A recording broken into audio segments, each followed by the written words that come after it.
Hi traders, welcome to the channel. ఈరోజు ఏం జరిగింది మార్కెట్లో, అలాగే గ్లోబల్ ఫ్యాక్టర్స్ ఎలా ఉన్నాయి, తర్వాత open interest and tomorrow levels ఎలా ఉండబోతున్నాయి డిస్కస్ చేద్దాం. లాస్ట్లో ఒక డే ట్రేడర్స్కి ఒక టిప్ ఇస్తాను. Okay, let's start. ఇది Nifty index chart, day time frame. So ఇది ఎస్టర్డే ఏం జరిగింది, డోజీ క్యాండిల్ వచ్చింది. డోజీ క్యాండిల్ అంటే చిన్న స్మాల్ బాడీ ఉంటుంది, up side and lower side big wick ఉంటుంది. డోజీ అంటే బయర్స్ అండ్ సెల్లర్స్ ఈక్వల్గా ఫైట్ చేస్తే డోజీ, ఇండెసిషన్ క్యాండిల్ అంటారు. సో దాన్ని బట్టి నెక్స్ట్ డే ఎటు వెళ్తారు, అప్ సైడ్ వెళ్తారు, డౌన్ సైడ్ వెళ్తారు అని డెసిషన్ తీసుకుంటారు. ఒక్కోసారి వన్ డే డోజీ వస్తుంది. సమ్ టైమ్స్ కంటిన్యూస్గా ఫైటింగ్ ఉంటే, అన్సర్టనిటీస్ ఏమైనా ఉంటే కంటిన్యూస్గా డోజీ క్యాండిల్స్ వస్తాయి. కానీ ఈ రోజు ఏం జరిగింది, ఎస్టర్డే డోజీ క్యాండిల్కి బిగ్ రెడ్ క్యాండిల్ వచ్చింది. సో ఇది చాలా పెద్ద క్యాండిల్, టాప్ స్టార్టింగే పడిపోయింది. ఎందుకు పడిపోయిందో చూద్దాం. అలాగే నెక్స్ట్ బ్యాంక్ నిఫ్టీ చూద్దాం. బ్యాంక్ నిఫ్టీ డే క్యాండిల్ అది కూడా పడిపోయింది. పెద్ద పెద్ద red candle, almost like 800 points పడింది హై నుంచి. ఫిన్ నిఫ్టీ కూడా, ఫిన్ నిఫ్టీ ఇంకెక్కువ పడింది. ఎందుకో చెప్తాను. ఇది మన ఇచ్చిన రేంజ్ బ్రేక్ అయ్యి మనం పెట్టిన సపోర్ట్ దగ్గర క్లోజ్ అయింది. ఇది డే ఫ్రేమ్లో ఉన్నది. సో మనం ఎందుకు పడిందంటే, యాక్చువల్గా HDFC bank near to 2.5% correct అయింది. అది కూడా ఎందుకంటే ఎంఎస్సిఐ ఇండెక్స్ అని ఉంటుంది, మోర్గన్ స్టాన్లీ క్యాపిటలైజేషన్ ఇండెక్స్ అని ఉంటుంది ఒకటి. అది ఇంటర్నేషనల్ ఇండెక్స్. ఎమర్జింగ్ మార్కెట్స్కి mid cap and large cap stocks ఒక ఇండెక్స్ ఫామ్ చేస్తారు, రీసెర్చ్ ఫామ్ అది. సో పర్ఫార్మెన్స్ ఎలా ఉందని చూస్తారు. అందులో ఏం చేస్తున్నారంటే, దాని గురించి డీటెయిల్గా తర్వాత ఎప్పుడన్నా ఒక వీడియో చేస్తాను. అది వచ్చినప్పుడు, ఆ రీజిగ్ వచ్చినప్పుడు తీసేస్తుంటే అందులోంచి ఆ స్టాక్స్ సెల్ ఆఫ్ అవుతాయి. అలాగే యాడ్ చేస్తుంటే huge wallet, millions of dollars fund add చేయడం, రిమూవ్ చేయడం చేస్తూ ఉంటారు. సో స్టాక్ని చాలా, ఇండెక్స్ స్టాక్స్ అయితే చాలా ప్రభావం చూపిస్తుంది అది వచ్చినప్పుడు. సో ఇది ఏమొచ్చిందంటే, హెచ్డిఎఫ్సిని ఇంక్రీజ్ చేస్తున్నారు, కానీ ఒకసారి చేస్తారు అనుకున్నారు, ఒకసారి చేయలేదన్నమాట. సో అందుకు పడిపోయింది అది. సో అది, కానీ ఓవరాల్గా మన ఇండియన్ మార్కెటే బాగా పడింది. గ్లోబల్ మార్కెట్స్ అంత డ్రాప్ లేదు, అవి ఫ్లాట్గా ఉన్నాయి. సో ఇది చూద్దాం, గ్లోబల్ మార్కెట్స్ ఇండెక్స్ ఎలాగా ట్రేడ్ అవుతున్నాయో. సో ఆల్మోస్ట్ ఫ్లాట్ డే అంతా. ఇప్పుడు కొద్దిగా నెగిటివ్ అయింది, అది కూడా చాలా తక్కువ, 0.5%. బ్రెత్ వచ్చేసి, బ్రెత్ అంటే number of stocks, up side ఎన్ని ఉన్నాయి, డౌన్ సైడ్ ఎన్ని ఉన్నాయి, అది చాలా important, one of the important parameter. So మనం మూమెంట్ ఎటు ఉందో అర్థం చేసుకోవాలి, సెల్లింగ్లో ఉందా, రైజింగ్లో ఉందా అని తెలుసుకోవచ్చు అనమాట. చూడండి, advance decline ratio 590 stocks up అయితే గ్రీన్లో ఉంటే, ఆల్మోస్ట్ 1800 స్టాక్స్ డౌన్ సైడ్ ఉన్నాయి. సో ఇది big negative, almost like 2/3 stocks పడిపోయినాయి.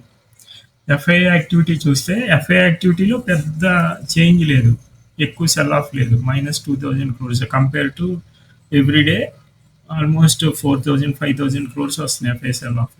ఈ రోజు తక్కువే వచ్చింది, కానీ మెయిన్ ఇండెక్సెస్ పడిపోవడంతో అది పడింది. ఇది compare to yesterday half of the సెల్లింగే ఉంది.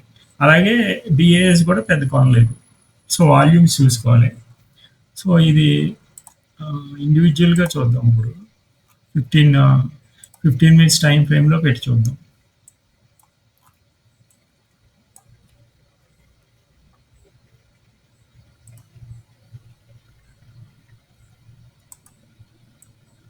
సో 15 మినిట్స్ టైం ఫ్రేమ్లో ఎస్టర్డే క్లోజింగ్కి ఇక్కడ క్లోజ్ అయితే, ఇది నిఫ్టీ చూద్దాం ఫస్ట్. ఎస్టర్డే క్లోజింగ్కి ఆల్మోస్ట్ దాని బిలో ఓపెన్ అయింది.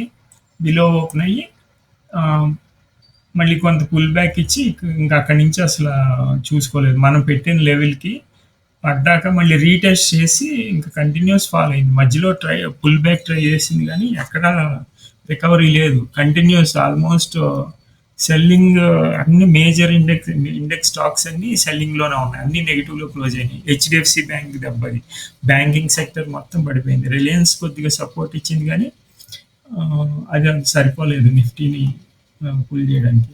Compare to bank Nifty, Nifty finance కన్నా నిఫ్టీ పర్లేదు, తక్కువే పడింది. 0.8% పడింది. అవి నియర్ టు 2% ఏమో fin Nifty, bank Nifty 1.48%. So ఇక్కడికి వచ్చేసరికి నిఫ్టీ వచ్చేసరికి కంటిన్యూస్ సిన్స్ మార్నింగ్ అసలు no buy call, continues sell off అయింది. ఇక్కడ మనం ఎస్టర్డే స్వింగ్ చూసుకోవాలి. స్వింగ్ బ్రేక్ డౌన్ అయింది. బ్రేక్ డౌన్ అయ్యి మళ్ళీ రీటెస్ట్ చేసి ఇంకా కంటిన్యూస్ ఫాలింగ్ అయింది. సో ఇది 15 మినిట్స్. ఓపెన్ ఇంట్రెస్ట్ చూద్దాం. ఓపెన్ ఇంట్రెస్ట్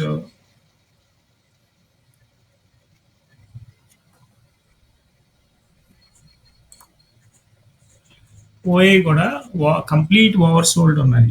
పీసీఆర్ అంటారు దీన్ని. పీసీఆర్ అంటే పుట్స్ కాల్స్ రేషియో చూస్తారు, పుట్ బై కాల్. బిలో 1 ఉంటే ఇది నెగిటివ్, అంటే మార్కెట్ పడుతుంది అని. అబోవ్ 1 ఉంటే బుల్లిష్ ఉన్నట్టు, బిలో 1 అంటే బేరిష్ ఉన్నట్టు, నియర్ 1 ఉంటే న్యూట్రల్ అనమాట, అంటే అప్ సైడ్ వెళ్తా డౌన్ సైడ్ వెళ్తా అలా ఉంటుంది. సో ఇక్కడ చూస్తే గ్రీన్ అన్ని కాల్స్ అనమాట, కాల్ షార్ట్ చేస్తారు. ఎక్కువ సెల్లర్సే ఉంటారు, పెద్ద ప్లేయర్స్ అందరూ సెల్లర్సే ఉంటారు. సో కాల్స్ షార్ట్ చేసినప్పుడు మార్కెట్ పడుతుంది, అలాగే పుట్స్ షార్ట్ చేసినప్పుడు మార్కెట్ పెరుగుతుంది. ఆపోజిట్ అనమాట బయర్స్కి, ఇది సెల్లింగ్. చూడండి ఇక్కడ గ్రీన్ ఎంత ఎంత హై ఉన్నాయో ఈ క్యాండిల్స్. సో ఇది ఈ డేలో చేంజ్ అయిన ఓపెన్ ఇంట్రెస్ట్ అనమాట. పుట్స్ ఎక్కువ యాడ్ చేశారు, సెల్లింగ్ చేశారు. మళ్ళీ దీనికి రివర్స్ ఎఫెక్ట్ ఏంటంటే కాల్స్ అన్వైండ్ చేశారు, సారీ పుట్స్ అన్వైండ్ చేశారు, కాల్స్ ఏమో షార్ట్ చేశారు, ఎక్కువ షార్ట్ చేశారు. సో డబుల్ ఎఫెక్ట్ అనమాట ఇది. అందుకే అంత వన్ సైడ్ మూవ్మెంట్ వచ్చింది. ఇది ఇటువంటి మూవ్మెంట్ ఆప్షన్ బయర్స్కి చాలా గోల్డెన్ ఛాన్స్ అనమాట. ఎందుకంటే వన్ సైడ్ మూవ్ ఇది. హోల్డ్ చేయగలిగితే ఒకటి చూపిస్తాను మీకు తర్వాత ఎంత ప్రాఫిట్ ఉంటుందో. సో ఇది ఐడెంటిఫై చేయగలగాలి. ఐడెంటిఫై చేసిన తర్వాత హోల్డ్ చేయాలి, ట్రైల్ చేసి. సో ఇది విత్ ఇన్ బాక్స్ రేంజ్ ఉంది. బాక్స్ టాప్లో, ఆ రేంజ్ టాప్లో సెల్లింగ్ స్టార్ట్ అయ్యి కంటిన్యూస్గా ఇంకా అలాగా పడుతున్నది. నిఫ్టీ ఇంపార్టెంట్ లెవెల్ దగ్గర ఉన్నది. సో రేపటికి మనం చూసుకుంటే ఈ లెవెల్స్ చూసుకోవాలి. 24,000 అనేది చాలా ఇంపార్టెంట్ లెవెల్.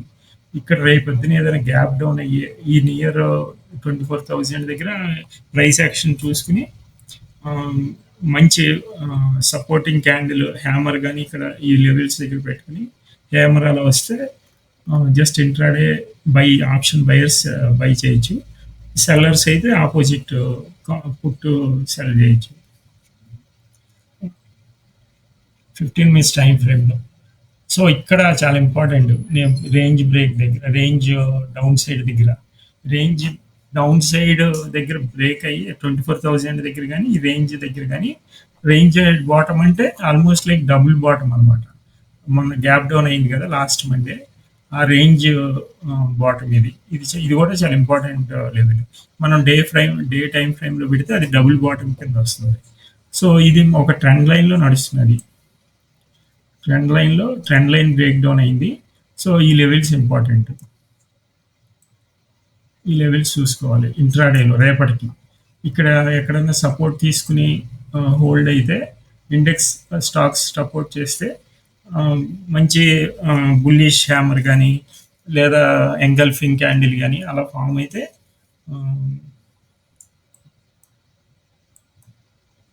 ఈ సపోర్ట్ దగ్గర ఎలా ఫామ్ అయితే బయర్స్కి ట్రై చేయొచ్చు అనమాట. బయింగ్ కాల్ ఆప్షన్స్ ట్రై చేయొచ్చు. లేదా ఇక్కడ మ్యాక్సిమం గ్యాప్ డౌన్ అయితే ట్రై చేయొద్దు. ఎక్కువ హ్యూజ్ గ్యాప్ డౌన్ అయితే ఎప్పుడు తీసుకోకూడదు. ఆప్షన్ బయింగ్ చేయకూడదు ఆపోజిట్.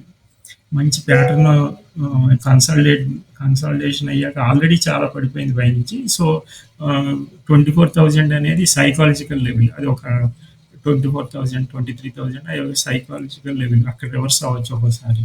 ఆల్రెడీ డబుల్ బాటమ్ కూడా ఉన్నది. సో ఇక్కడ ప్రాపర్గా బ్రేక్ డౌన్ అయితేనే ట్రేడ్ చేయండి.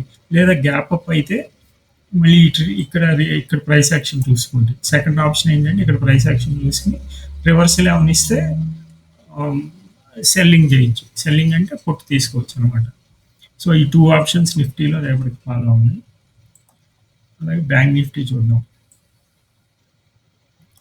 బ్యాంక్ నిఫ్టీ కూడా మంచి సెల్ ఆఫ్ ఇచ్చింది. సో ఇక్కడ మన రేంజ్ పెట్టుకున్న టాప్ నుంచి continuous almost like 1000 points drop అయింది నిన్నటి నుంచి, ఆ రేంజ్ నుంచి. ఓపెన్ అవటమే హ్యూజ్ గ్యాప్ డౌన్ అయింది. గ్యాప్ డౌన్ అయ్యి కంటిన్యూస్ మళ్ళీ ఒక రీటెస్ట్ చేసి ఇక్కడికి కంటిన్యూస్ ఫాల్ అయింది. ఇది కూడా ట్రెండ్ లైన్ నడుస్తున్నది కదా, ట్రెండ్ లైన్ బ్రేక్ డౌన్ అయింది. సో ఆల్మోస్ట్ మనం ట్రెండ్ లైన్ ప్రకారం చూసుకున్నా కూడా ఇది మంచి ట్రేడ్. రీటెస్ట్ దగ్గర తీసుకోవచ్చు. ట్రెండ్ లైన్ బ్రేక్ డౌన్ అవగానే మార్నింగ్ పడింది, మళ్ళీ పుల్ బ్యాక్ ఇచ్చింది, అది సస్టైన్ అవ్వలేదు, మళ్ళీ పడిపోయింది. ఇలా వచ్చి రీటెస్ట్ చేసి మళ్ళీ పడింది. మధ్యలో చిన్న పుల్ బ్యాక్స్ వచ్చినాయి కానీ సస్టైన్ అవ్వలేదు. Lower end of the day lower లెవెల్స్లో క్లోజ్ అయింది. ప్లస్ రేపటికి ఎలా ఉందో చూద్దాం. రేపటికి ఆల్మోస్ట్ రేంజ్ ఈ రేంజ్ దగ్గర ఉన్నది. సో ఇక్కడ కేర్ఫుల్గా ఉండాలి. ఇక్కడ సపోర్ట్ ఉన్నది కాబట్టి. సో ఇక్కడ ఏదైనా 2 ఆప్షన్స్ చూద్దాం. ఇక్కడ ఏదైనా గ్యాప్ డౌన్ అయ్యి ప్రైస్ యాక్షన్ మళ్ళీ హ్యామర్ కానీ బుల్లిష్ ఎంగల్ఫింగ్ కానీ క్రియేట్ అయితే అక్కడ మనం చూద్దాం. ప్రైస్ యాక్షన్ చూసి కాల్ ఆప్షన్ ఎంటర్ అవ్వచ్చు. చిన్న ఫేక్ బ్రేక్ డౌన్ ఇచ్చి పుల్ బ్యాక్ అయితే కాల్ ఆప్షన్ ఎంటర్ అవ్వచ్చు. లేదా సెకండ్ ఆప్షన్ ఏంటంటే ఇక్కడ కానీ ఈ స్వింగ్ హైస్ దగ్గర కానీ ఓపెన్ అయ్యి అక్కడ రిజెక్షన్ ఏమైనా వస్తే అప్పుడు పుట్ ఆప్షన్స్లో చూడొచ్చు. ఇది ఆప్షన్ బయర్స్కి. సెల్లర్స్కి వచ్చేసి ఆపోజిట్ చేయడమే. ఇది 2 ఆప్షన్స్ చేద్దాం. మధ్యలో ఇంకేం వద్దు రేపు. ఈ 2 ఆప్షన్స్ వస్తే చేద్దాం, లేకపోతే లేదు. ఇది ఓపెన్ ఇంట్రెస్ట్ చూద్దాం. ఇది కూడా ఎక్స్ట్రీమ్లీ ఓవర్ సోల్డ్ ఉన్నది. పీసీఆర్ 0.55 అంటే near to over sold. So ఏదన్నా పుల్ బ్యాక్ ఏమైనా ఇస్తే సస్టైన్ అయితే హైయర్ సైడ్ ఎక్కువసేపు, ఇది ఎక్స్పైరీ ఉంది కాబట్టి ఇదంతా షార్ట్ కవరింగ్ అవుద్ది. హైయెస్ట్ ఓపెన్ ఇంట్రెస్ట్ 50,500 దగ్గర ఉంది. సో ఇక్కడ చూసుకోవాలి, ఇక్కడ దాకా వచ్చాక చూసుకోవాలి. అలాగే ఇక్కడ యాడ్ చేశారు బాగా 50,000 దగ్గర, అది కూడా మంచి రెసిస్టెన్స్. సో ఇది బ్రేక్ అయితే నెక్స్ట్ ఇక్కడ 50,500 దగ్గర దాకా వస్తుంది. ఇక్కడ చూసుకోవాలి కాల్ అన్వైండింగ్ అవుతున్నది. ఈ కాల్స్ అంటారు కదా గ్రీన్వి, ఈ కాల్ షార్టింగ్ అన్వైండింగ్ అయితే మంచి షార్ట్ కవరింగ్ వస్తుంది రేపు. లేదా కన్సల్టేషన్ అయిపోయి ఫ్లాట్గా క్లోజ్ అవ్వచ్చు. 2 ఆప్షన్స్ అవి. సో ఎక్స్పైరీ కాబట్టి కేర్ఫుల్గా ఉండండి హీరో ట్రేడ్స్ చేసినప్పుడు. సో నెక్స్ట్ వచ్చేసి మనం ఫిన్ నిఫ్టీ చూద్దాం. ఫిన్ నిఫ్టీ ఫ్రెష్గా ఎక్స్పైరీ అయింది ఈరోజే. సో ఇది మట్టికి అసలు పర్ఫెక్ట్ లెవెల్స్ కింద పనిచేసింది. ఈరోజు అలా జరిగింది. ఇది గ్యాప్ డౌన్ అయింది. గ్యాప్ డౌన్ అయ్యి ఈ లెవెల్స్ బ్రేక్ చేసేసి మళ్ళీ మనం పెట్టిన లెవెల్ రీటెస్ట్ చేసి అక్కడి నుంచి మళ్ళీ లాస్ట్లో ఈ బాక్స్ రేంజ్ లెంత్ వరకు పడిపోయింది. అక్కడ సపోర్ట్ తీసుకుని జస్ట్ అక్కడే క్లోజ్ అయింది. ఇది రేపు ఎలా చేయాలి అంటే ఏదైనా గ్యాప్ అప్ అయితే ఈ వీటి దగ్గర ఏదైనా రిజెక్షన్ క్యాండిల్ వస్తే సేమ్ ప్యాటర్న్ ఫాలో అవ్వాలి. రిజెక్షన్ క్యాండిల్ చూసి పుట్లో ఎంటర్ అవ్వచ్చు. లేదా ఇక్కడ ఏదైనా గ్యాప్ డౌన్ అయితే ఇది ఆల్రెడీ లెవెల్స్ బ్రేక్ డౌన్ అయిపోయినాయి. Last Monday levels break down అయిపోయింది. సో ఇక్కడ సపోర్ట్ ఎలా తీసుకుందో బ్యాంక్ నిఫ్టీ మీద ఆధారపడుతుంది కూడా, ప్లస్ హెచ్డిఎఫ్సి. ఇందులో ఇక్కడ 2 థింగ్స్ ఎఫెక్ట్ అయినాయి బాగా. బ్యాంకింగ్ స్టాక్స్ ఉంటాయి ఇందులో, ఇండెక్స్లో నిఫ్టీలో బ్యాంకింగ్ స్టాక్స్ ఉంటాయి, ప్లస్ ఇన్సూరెన్స్ స్టాక్స్ ఉంటాయి. 2 బాగా నెగిటివ్గా క్లోజ్ అయినాయి. సో డబుల్ ఎఫెక్ట్ పడింది. బ్యాంక్ నిఫ్టీ మీద ఎక్కువ ఎఫెక్ట్ పడింది. బజాజ్ ఫైనాన్స్ ఇవి కూడా ఉంటాయి ఎక్స్ట్రా. సో ఈ ఇండెక్స్ బాగా క్రాష్ అయింది. ఆల్మోస్ట్ ఇది ఎక్కువ పర్సెంటేజ్, నియర్ టు 2% కరెక్ట్ అయింది compare to bank Nifty or Nifty. Gap down అయ్యి కంటిన్యూస్ ఫాల్ ఎలా అయిపోయింది.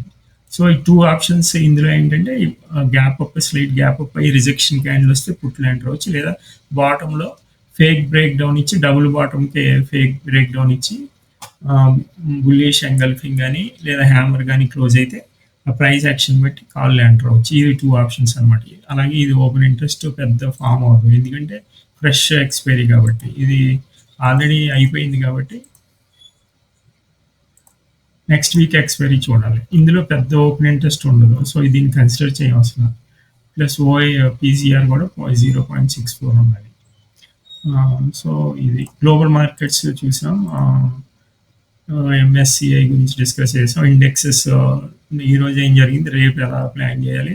రేపు ఎలా అంటే ఆహ్, హైయర్ స్వింగ్ హై దగ్గర ఓపెన్ అయితే ప్రైస్ యాక్షన్ చూసి అది బ్రేక్ చేస్తుందో లేదో చూసుకోవాలి. బ్రేక్ చేస్తే సీఈలోకి ఎంటర్ అవ్వచ్చు. లేదా రిజెక్షన్ వస్తే పుట్‌లో ఎంటర్ అవ్వచ్చు. అలాగే గ్యాప్ డౌన్ అయ్యి ఫేక్ బ్రేక్ డౌన్ ఇచ్చి ప్రైస్ యాక్షన్ పాజిటివ్‌గా క్రియేట్ చేస్తే అక్కడ సీఏ ఎంటర్ అవ్వచ్చు. లేదా జస్ట్ వెయిట్ చేయండి. ఇంక పుట్‌లో ఎంటర్ అవ్వద్దు. ఆహ్, గ్యాప్ అప్ అయితే తప్ప గ్యాప్ డౌన్ అయితే పుట్‌లో ఎంటర్ అవ్వద్దు. ఎందుకంటే ఆల్రెడీ చాలా ఫాల్ అయింది. సో, ఫుల్ బ్యాక్ కూడా వస్తుంది. వస్తే గనక చాలా షార్ప్‌గా ఉంటుంది. స్టాప్ లాస్‌లు ఎగిరిపోతాయి. చూడండి ఆర్ఎస్ఐ కూడా చాలా బాటమ్‌లో ఉన్నది. బ్యాంక్ నిఫ్టీ, బ్యాంక్ నిఫ్టీ కూడా చాలా బాటమ్‌లో ఉంది. ఫుల్ బ్యాక్ అవకాశం ఉంటుంది. ఏదైనా గ్యాప్ డౌన్ అయితే. ఎందుకంటే ఇది స్పెషల్ కేసు. మన ఇండియన్ మార్కెట్ ఒకటే పడింది బాగా. మిగతా మార్కెట్స్ పెద్ద పర్వాలేదు. ఫ్లాట్‌గా ఉన్నాయి డే అంతా. అలాగే ఈ రోజు కూడా పెద్ద నెగెటివ్ ఏం లేదు. గ్లోబల్ మార్కెట్స్ చూసుకుంటే. ప్లస్‌లోకి వచ్చేసినాయి. సో, మనది కూడా పాజిటివ్‌గా అలా రియాక్ట్ అవ్వచ్చు. సో, ఒక టిప్ చెప్తాను అన్నాను కదా! డే ట్రేడర్స్‌కి. So, very important and effective tip. Most of the people use చేస్తారు చాలామంది. ఇప్పుడు మనం ఏదన్నా ఒక ఇండెక్స్ తీసుకుందాం. ఫిన్ నిఫ్టీ గాని, నిఫ్టీ గాని ఇండెక్స్ తీసుకుందాం. డే ట్రేడర్‌కి. ఫస్ట్ యాక్చువల్‌గా 15 మినిట్స్ అసలు ఏం చేయకూడదు. Trade first 15 minutes candle form అవ్వాలి. అంటే కంప్లీట్ అవ్వాలన్నమాట. కంప్లీట్ అయ్యాక దాన్ని హైలో మార్క్ చేసుకోండి.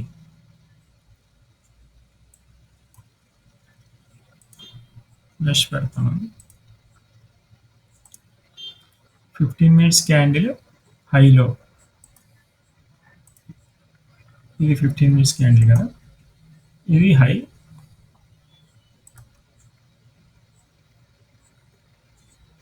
సారీ, ఇది హై. ఇది లో. ఓకే. ఇది చాలా ఇంపార్టెంట్ లెవెల్.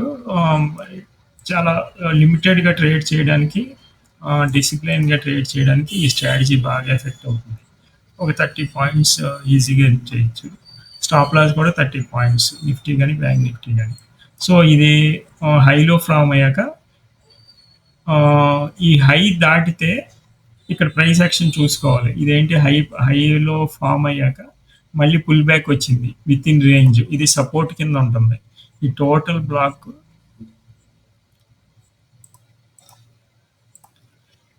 ఇది ఒక జోన్ కింద ఫామ్ అవుతుంది.